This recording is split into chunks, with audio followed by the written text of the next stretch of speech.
नमस्कार विद्यार्थी मित्रांनो, परवा आपण जी झूम मीटिंग घेतली त्याच्यामध्ये आपण OCMचा पहिला टॉपिक आपण स्टार्ट केला आहे। पहिला टॉपिक आहे व्यवसाय स्वरूप आणि व्याप्ती।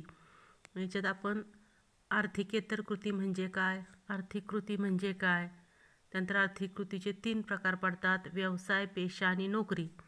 त्यातील व्यवसाय हा प्रकार आपण पाहायला सुरुवात केलेली होती। त्याच्यात व्यवसायाची व्याख्या आपण पाहिलेली होती, व्यवसायाची वैशिष्ट्ये आपण पाहायला सुरुवात केलेली होती। तर आर्थिक व्यवसायाचं वैशिष्ट्य पहिलं आर्थिक कृती पाहिलं, 2 पक्ष लागतात, नफा हेतू, वस्तू व सेवांचं उत्पादन, वस्तू व सेवांची देवाणघेवाण, वस्तू व सेवांचा विनिमय, व्यवसाय सातत्य, एवढे पॉईंट्स आपण या ठिकाणी पाहिलेले होते। तर आता आपण आज राहिलेले पॉईंट्स पाहणार आहोत। नेक्स्ट पॉईंट आहे अनिश्चित परतावा, म्हणजे व्यवसाय म्हणजे बिझनेसमध्ये मिळणारा परतावा म्हणजे नफा। मग व्यवसायाला काय फिक्स असा ठराविक नफा मिळत नाही किंवा ठराविकच त्यांना प्रॉफिट होत नाही किंवा ठराविक लॉस होत नाही, तर ती रक्कम ही अनिश्चित असते। काही वेळेला नफा होईल, काही वेळेला तोटा होईल, पण तो किती परतावा मिळेल, किती नफा होईल याचा अंदाज घेता येत नाही किंवा त्याची हमी पण देता येत नाही। असा कोणताही बिझनेस नाही, असा कोणताही व्यवसाय नाही की तिथं आपण त्यांना फिक्स सांगू शकतो, हमी देऊ शकतो की नाही तुम्हाला 10 कोटी रुपये याच्यातून नफा होणारच, असं आपण कधीही हमी देऊ शकत नाही किंवा त्याचा अंदाज आपल्याला येत नाही। काही वेळेस त्याला व्यावसायिकाला नुकसानसुद्धा सहन करावे लागत असते। त्यानंतर 9वा पॉईंट आहे जोखीम किंवा धोका, म्हणजे बिझनेसमॅनला धोका असतो। जोखीम किंवा धोका हा प्रत्येक व्यवसायातील एक महत्त्वाचा घटक असतो। नुकसानीला सामोरे जाण्याच्या चिंतेचा विषय आहे, म्हणजे बिझनेसमध्ये काय होतं, नुकसान होत असतं, लॉस होत असतो, तोटा होत असतो। मग हा एक काय तर चिंतेचा, काळजी करण्यासारखा विषय आहे। दुर्दैवानं नैसर्गिक किंवा परिस्थितीजन्य घटनामुळे प्रत्येक व्यवसायात जोखमीची तीव्रता कमी जास्त असते, म्हणजे जोखीम जी आहे ती प्रत्येक व्यवसायात स्थिर नसते। व्यवसायाचा कसा प्रकार आहे त्याच्यानुसार त्या जोखमीची तीव्रता, जी रिस्क आहे ती कमी जास्त होत असते, परंतु ती पूर्णपणे टाळता येत नाही। म्हणजे जे रिस्क म्हणतोय आपण, लॉस होण्याचा संभव आहे, तो आपण पूर्णपणे टाळू शकत नाही। त्यातील काही घटक टाळले जाऊ शकत नाहीत, कारण त्यांच्यावर व्यावसायिकांचा ताबा नसतो। म्हणजे ज्या गोष्टीमुळे आपल्या व्यवसायाला लॉस होतोय त्या सगळ्या गोष्टी आपण टाळू शकत नाही, कारण त्या गोष्टी त्या बिझनेसमॅनच्या आवाक्याच्या बाहेर आहेत, त्याच्यावर त्याचा तो कंट्रोलिंग करू शकत नाही। उदाहरण दिले फॅशन, उत्पादन पद्धतीतील बदल, चोरी, आग, नैसर्गिक बदल, ग्राहकांच्या आवडीनिवडी, या सर्व घटकापासून कोणताही व्यवसाय मुक्त नाही असं म्हटलेलं आहे। फॅशन, आज एक फॅशन असेल तर आपल्या व्यवसायानं उत्पादित केलेल्या वस्तू ह्या त्याच वस्तूंची फॅशन ही नेहमी राहील किंवा त्याच वस्तू ग्राहक नेहमी वापरतील याची आपण खात्री देऊ शकत नाही। म्हणजे अशा वेगवेगळ्या फॅशनमुळं आपल्या व्यवसायाला काय होत असतं तर लॉस होत असतो। समजा आत्ता लेटेस्ट जी फॅशन म्हणजे प्रचलित आहे किंवा सुरू आहे त्यानुसार आपण प्रोडक्शन केले आणि अचानकपणे मार्केटमध्ये दुसरंच एखादे फॅडचं प्रोडक्शन झालेलं आहे आणि त्यामुळे आपण जे काही उत्पादित केलेल्या वस्तू आहेत त्या वस्तू काय होणार आता मग आहे त्या भावानं विकणार नाहीत, आहे त्या दरानं विकणार नाहीत, तर त्या ठिकाणी कमी दर त्या वस्तूला मिळू शकतो किंवा त्या वस्तू वापरण्याचं बंदही होऊ शकतं। म्हणजे ह्याच्यावरती ताबा हा किंवा कंट्रोलिंग हे त्या व्यवसायाच्या मालकाचं नसतं। त्याच पद्धतीने उत्पादन पद्धतीतील बदल, उत्पादन करण्याची जी काही पद्धत वापरली त्याच्यामध्ये बदल झाला, चोरी झाली, आग लागली किंवा ग्राहकांच्या आवडीनिवडी बदलल्या, तर याला व्यवसाय मालक आहे तो काहीही करू शकत नाही। त्यानंतर 10वा पॉईंट दिलाय उपभोक्त्यांचे किंवा ग्राहकांचे समाधान। उपभोक्ता म्हणजे जी व्यक्ती त्या वस्तूंचा उपभोग घेते, ती वस्तू वापरते, म्हणजे थोडक्यात ग्राहक। मग आता ग्राहकांचं समाधान हे सर्व आर्थिक उपक्रमांचं अंतिम ध्येय असं म्हटलेलं आहे।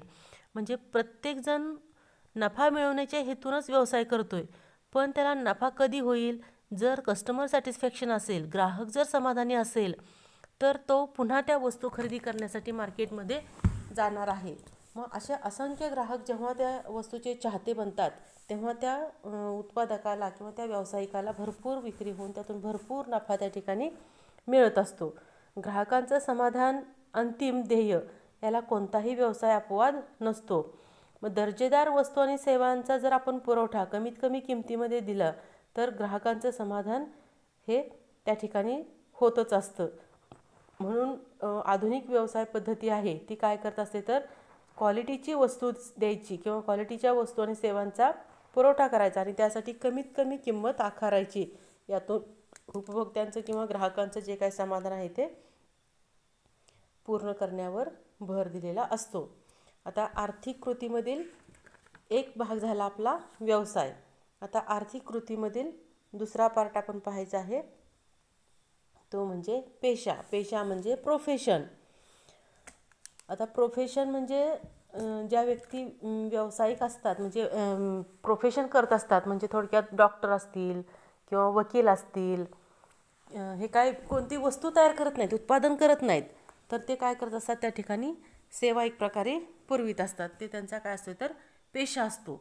किंवा चार्टर्ड अकाउंटंट असेल तो आपल्याला सल्ला देत असतो, तो पण कशामध्ये येतो तर या पेशामध्ये येत असतो.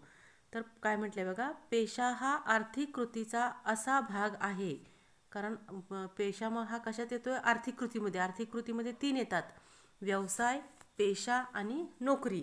तर त्यातला पेशा हा कशाचा भाग आहे तर आर्थिक कृतींचा भाग आहे, ज्यामध्ये व्यक्ती त्याचे शैक्षणिक ज्ञान व विशेष कौशल्य वापरून उत्पन्न मिळवण्याच्या हेतूने सेवा पुरवित असते. बघा, पेशामध्ये काय आहे तर शैक्षणिक ज्ञान, एज्युकेशनल क्वालिफिकेशन हे गरजेचं आहे आणि विशेष कौशल्य वापरून म्हणजे त्यांच्याकडे एक स्किल असावं लागतं. थोडक्यात काय तर आपला चार्टर्ड अकाउंटंट उदाहरण घेऊया. जर CA झालेली व्यक्ती असेल तर तिला काय करायला लागतं, आर्टिकलशिप करावी लागते. म्हणजे CAच्या हाताखाली काम करून ते ज्ञान त्याला ते स्किल अवगत करून घ्यावं लागतं. म्हणजे त्याच्याकडे शैक्षणिक ज्ञान म्हणजे त्याच्याकडं CAची डिग्री असली पाहिजे आणि त्यानं कौशल्य कोणतं तर त्यानं आर्टिकलशिप त्या ठिकाणी केलेली असली पाहिजे. डॉक्टर असेल तर त्या डॉक्टरांनी BAMS असेल, MBBS असेल, MD असेल ही डिग्री त्यांनी त्या ठिकाणी संपादन केली पाहिजे. आणि जेव्हा ते त्या एज्युकेशन फील्डमध्ये असतात, शिकत असतात, त्यावेळेला त्यांना पण डॉक्टरांच्या हाताखाली काम करण्याची संधी त्या ठिकाणी त्यांना दिलेली असते. म्हणजे तिथं त्यांचा तो प्रॅक्टिकलचा अनुभव असतो. म्हणजे ते थोडक्यात त्यांचं काय झालं तर विशेष कौशल्य. म्हणजे इथं बघा 2 गोष्टी महत्त्वाच्या आहेत, शैक्षणिक ज्ञान आणि विशेष कौशल्य. ह्या दोन्हींचा वापर करून सेवा पुरवून त्याच्यातून ते उत्पन्न प्राप्त करीत असतात किंवा उत्पन्न मिळवत असतात. उदाहरण दिले आपल्याला डॉक्टर, वकील, सनदी लेखापाल किंवा चार्टर्ड अकाउंटंट हे सगळे पेशा या व्यवसायामध्ये मोडत असतात. तर या पेशाची वैशिष्ट्ये, पहिलं वैशिष्ट्य दिले उद्देश. जसा व्यवसाय पैसा मिळवण्यासाठी केला जातो, नफा मिळवण्यासाठी केला जातो, तसा पेशा हा सुद्धा पैसे मिळवण्यासाठी केला जातो. पैसा तर मिळतोच, त्याचबरोबर समाजाला सेवा द्यायचं कामही सुद्धा पेशामार्फत केलं जातं. आणि समाजाच्या ज्या काही समस्या असतील, जे काही त्यांचे प्रश्न असतील ते त्यांच्या सेवेमधून सोडवले जात असतात. एखादा चार्टर्ड अकाउंटंट आहे तर तो एखाद्या व्यावसायिकाचं हिशोब तपासणी करून देतो. लिहिलेले हिशोब बरोबर आहेत का चूक आहेत हे सगळे त्यांना तपासून देतो. मग आता याच्यातून त्याला काहीतरी पैसे मिळणार आहेत, फी मिळणार आहे. म्हणजे त्याला पैसा तर मिळालाच आणि त्यानं समाजाला सेवा कशी पुरवली तर त्या व्यावसायिकाच्या मनावरती बर्डन होतं की मी लिहून ठेवलेले हिशेब करेक्ट आहेत का, त्याच्यामध्ये काय मिस्टेक झालेत का, मग हे कायद्यानं मग मला कुठं पकडलं जाईल का, हे जे काय त्याच्यावरचं बर्डन होतं ते बर्डन त्याच्यामुळं हिशोब तपासणी केल्यामुळं काय होते तर नाहीसं होतं. म्हणजे त्याला टेन्शन फ्री केलं जातं. ही सेवा चार्टर्ड अकाउंटंट त्या व्यावसायिकाला देत असतो. व्यावसायिक म्हणजे त्या ठिकाणी त्याचा समाज झाला. म्हणजे म्हणजे प्रत्येक प्रकारचा व्यावसायिक पेशा करणारी व्यक्ती आहे ती वेगवेगळ्या व्यक्तींना काय करते तर सेवा देऊन त्या वेगवेगळ्या व्यक्तींचे प्रश्न सोडवत असते. त्यानंतर दुसरा पॉईंट सांगितला आहे तो म्हणजे पात्रता. म्हणजे पेशा स्वीकारणारी व्यक्ती ही त्या व्यक्तीकडं विशिष्ट पात्रता असली पाहिजे. ती पात्रता असल्याशिवाय ती व्यक्ती तो पेशा स्वीकारत नाही किंवा त्या व्यक्तीला पेशा स्वीकारता येत नाही. त्या प्रत्येक पेशात विशिष्ट ज्ञान समुच्चयाचा समावेश असतो. हे ज्ञान पद्धतशीर व औपचारिक प्रशिक्षणाद्वारेच घेतले पाहिजे, अन्यथा ज्ञानाशिवाय आपण पेशा चालवू शकत नाही. याकरिता ज्ञान अधिग्रहण करणे गरजेचे असते. म्हणजे काय सांगितलंय बघा, जर आपल्याला एखादा पेशा करायचा असेल तर प्रोफेशनमध्ये त्या जायचं असेल तर आपल्याकडं ती शैक्षणिक पात्रताही असलीच पाहिजे. डॉक्टर व्हायचं असेल तर आपल्याकडं डॉक्टर होण्यासाठी जी डिग्री लागते ती डिग्री आपल्याकडं असली पाहिजे. वकील जर व्हायचं असेल तर LLBची डिग्री आपल्याकडं असलीच पाहिजे. आपल्याला ऑडिटर व्हायचं आहे तर आपल्याकडं चार्टर्ड अकाउंटंटची डिग्री ही असलीच पाहिजे. म्हणजे ती पात्रता आपण धारण केल्याशिवाय आपण तिथं पेशा म्हणून प्रोफेशन हा करू शकत नाही. त्या विशिष्ट पेशाचं ज्ञान समुच्चय त्यांच्याकडे असतो. म्हणजे नॉलेज आहे त्या ठराविक पेशाचं नॉलेज हे त्या व्यक्तीकडं असतं आणि त्या ज्ञानाच्या आधारे ते ज्ञान आहे ते पद्धतशीरपणे आणि औपचारिक प्रशिक्षणाद्वारेच घेतलं पाहिजे. म्हणजे कुठंतरी आपली डिग्री मिळाली आणि प्रोफेशनमध्ये गेला असं होत नाही. तर ती योग्य पद्धतीनं पद्धतशीरपणे औपचारिक शिक्षण घेऊनच त्या प्रोफेशनमध्ये त्या व्यक्तीला जाता येत असतं. त्यानंतरचं आहे आर्थिक मोबदला. आता पेशामध्ये आर्थिक मोबदला म्हणजे काय मिळणार तर पैशाच्या मोबदल्यात सेवा दिली जाते. म्हणजे प्रोफेशनमध्ये जी सेवा दिली जाते त्याच्या बदल्यात त्या व्यक्तीला पैसा हा उपलब्ध होत असतो किंवा पैसा मिळत असतो. मग पेशामध्ये मिळालेले उत्पन्न हे निश्चित नसतं कारण प्रोफेशन आहे. मग आज जे कस्टमर असतील ते उद्या असतील असं आपण गृहीत धरू शकत नाही किंवा नेहमी फिक्स आपण सांगू शकत नाही. पेशा करणारी व्यक्ती व्यवसाय संघटनामध्ये काम करणारी कर्मचारी किंवा स्वयंरोजगारीत असते. बघा इथं काय सांगितलंय, काम करणारी व्यक्ती आहे ती कर्मचारी पण असू शकते किंवा स्वयंरोजगारीत असू शकते. म्हणजे प्रोफेशन करणारी व्यक्ती, आता प्रोफेशनसाठी लागणारं जी डिग्री आहे जी पात्रता आहे ती त्या व्यक्तीकडे आहे असं आपण गृहीत धरूया. म्हणजे चार्टर्ड अकाउंटंट ही डिग्री त्या व्यक्तीकडे आहे. मग ही प्रोफेशन करण्यासाठी ही व्यक्ती तयार आहे म्हणजे रेडी आहे, डिग्री आहे त्याच्याकडे म्हटल्यावर मग ही व्यक्ती कर्मचारी म्हणून व्यवसाय संघटनेमध्ये म्हणजे बिझनेसमध्ये ती व्यक्ती कर्मचारी म्हणून पण काम करू शकते किंवा स्वयंरोजगारीत म्हणून ही त्या ठिकाणी काम करू शकते. मग कर्मचारी म्हणून कसं काम करणार आणि स्वयंरोजगारी म्हणून कसं काम करणार त्याचं उदाहरण दिलं आहे बघा. हिशोब तपासणी CA नोकरी करत असेल तर त्याला पगार मिळतो. म्हणजे CA हा फक्त खाजगी प्रॅक्टिस करतो असं नाही, त्याला नोकरीही करता येते. एखाद्या कंपनीमध्ये तो जॉब म्हणून सुद्धा नोकरी करू शकतो. मग तो जर असा नोकरी करत असेल तर एखाद्या कंपनीमध्ये जर तो नोकरी करत असेल तर त्याला काय मिळणार आहे आर्थिक मोबदला तर पगार मिळणार आहे. परंतु तोच जर तो स्वतःचं खाजगी एक ऑफिस ओपन केलं आहे त्यानं आणि त्या ठिकाणी तो स्वतः काम करतोय तर तो काय झाला स्वयंरोजगार झाला. मग त्यासाठी त्याला तिथं काय मिळणार आहे फी मिळणार आहे. जर स्वयंरोजगार त्यानं केला तर त्याला फी मिळणार आणि जर त्यानं नोकरी केली तर त्याला पगार मिळणार. या प्रकारे त्याला आर्थिक मोबदला मिळत असतो. त्यानंतर भांडवल. पेशा स्वीकारणारी व्यक्ती स्वतंत्रपणे काम करते किंवा एखाद्याच्या अंतर्गत काम करू शकते. म्हणजे प्रोफेशन करणारी व्यक्ती ही स्वतःचा बिझनेस टाकू शकते, स्वतः एकटं काम करू शकते किंवा एखाद्याच्या अंतर्गत म्हणजे एखाद्या संस्थेअंतर्गत पण काम करू शकते. मग स्वतंत्रपणे जर काम केलं तर त्या व्यक्तीला काय होतं पेशामध्ये स्थिर स्थावर होण्यासाठी मोठ्या प्रमाणावर भांडवल गुंतवणूक करावी लागते. म्हणजे स्वतः बिझनेस करायचा आहे तर आता या ठिकाणी आपल्याला डॉक्टरांचं उदाहरण घेता येईल. डॉक्टर होण्यासाठी लागणारी डिग्री असं गृहीत धरूया की आपण MBBS ही डिग्री डॉक्टरांनी संपादन केली आहे. त्या व्यक्तीकडे MBBS ती व्यक्ती आहे. मग आता तिच्या पुढे 2 ऑप्शन आहेत. मग एखाद्या सरकारी दवाखान्यामध्ये जाऊन आपण प्रॅक्टिस करायची का स्वतःचा दवाखाना टाकायचा.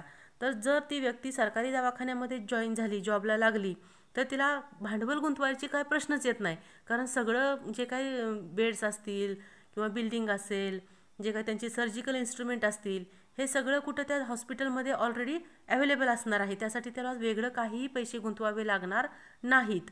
पण जर त्यानं स्वतःचा जर बिझनेस टाकायचं म्हटलं, स्वतःचा जर त्यानं प्रोफेशन सुरू करायचं म्हटलं, स्वतः जर दवाखाना ओपन करायचं म्हटलं तर मात्र त्याला सगळं अगदी जमीन खरेदी करणं किंवा इमारत भाड्याने घ्यायची किंवा स्वतः बांधायची.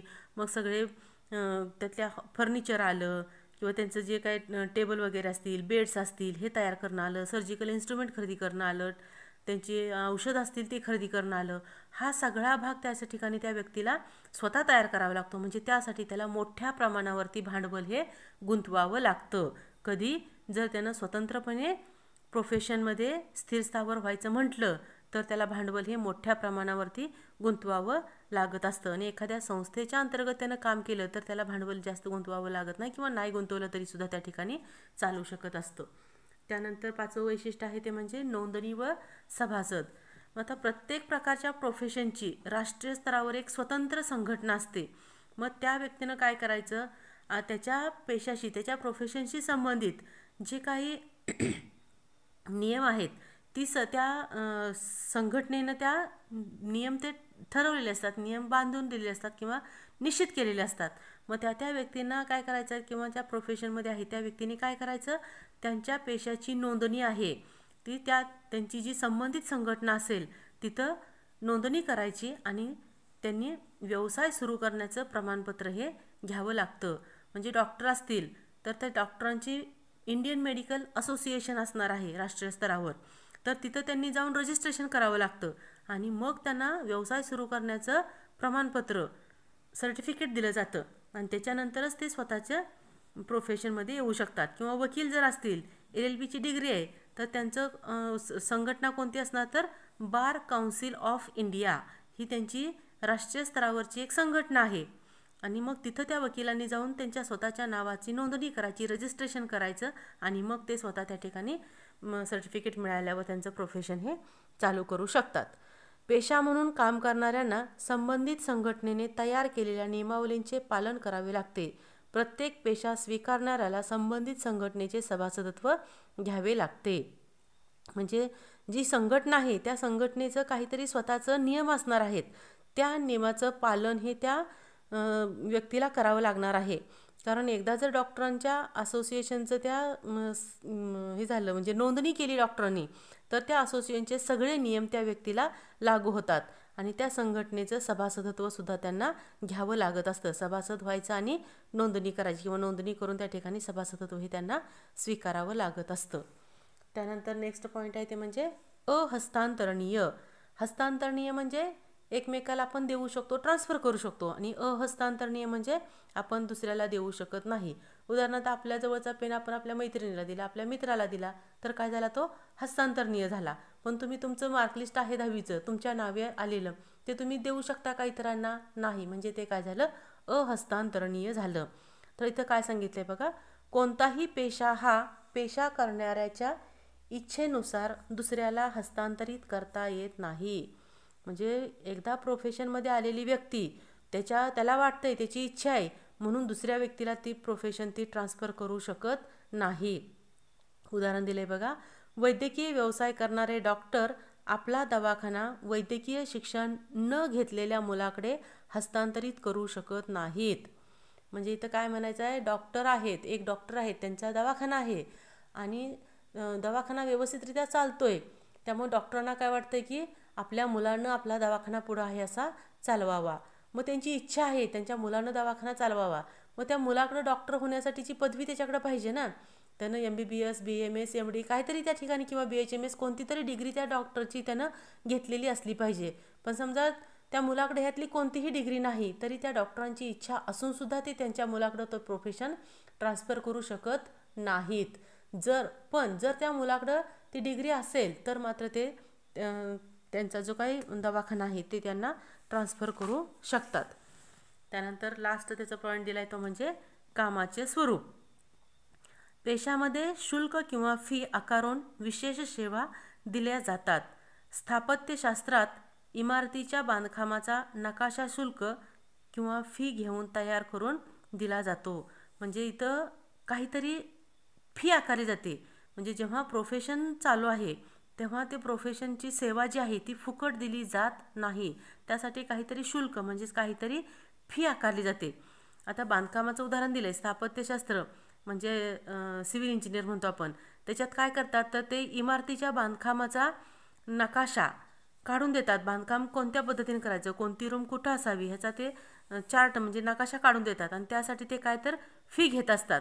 आपण आर्किटेक्ट इंजिनियरकडे जातो, ह्याचा आमच्या घराचा एवढा प्लॉटची ही जागा आहे आणि एवढं त्याचं क्षेत्रफळ आहे आणि ह्याच्यात आम्हाला एवढं घर बांधायचं आहे, तर ह्याचा आम्हाला नकाशा काढून द्या असं आपण सांगतो. मग तो आपल्याला सांगतो की एवढा तुमचा हॉल असू दे, एवढं बेडरूम असू दे, एवढं किचन असू दे, असं सगळं त्या ठिकाणी तो आपल्याला आखून देत असतो. मग हे सगळं काय तो फुकट करत नाही, तो आपल्याला हे करून देतो आणि त्याच्यानंतर आपल्याला त्या जो कोणी इंजिनियर असेल त्याला आपल्याला त्याची फी आहे ती त्या ठिकाणी पेड करावी लागत असते. म्हणजे प्रोफेशनच्या कामाचं स्वरूप कसं आहे तर ते फी घेतात आणि मगच त्या ठिकाणी त्यांची सेवा ही त्या ठिकाणी पुरवत असलेले दिसून येतात. या ठिकाणी आपला आर्थिक कृतीमधील 2 पॉईंट कंप्लीट झालेले आहेत, व्यवसाय आणि पेशा.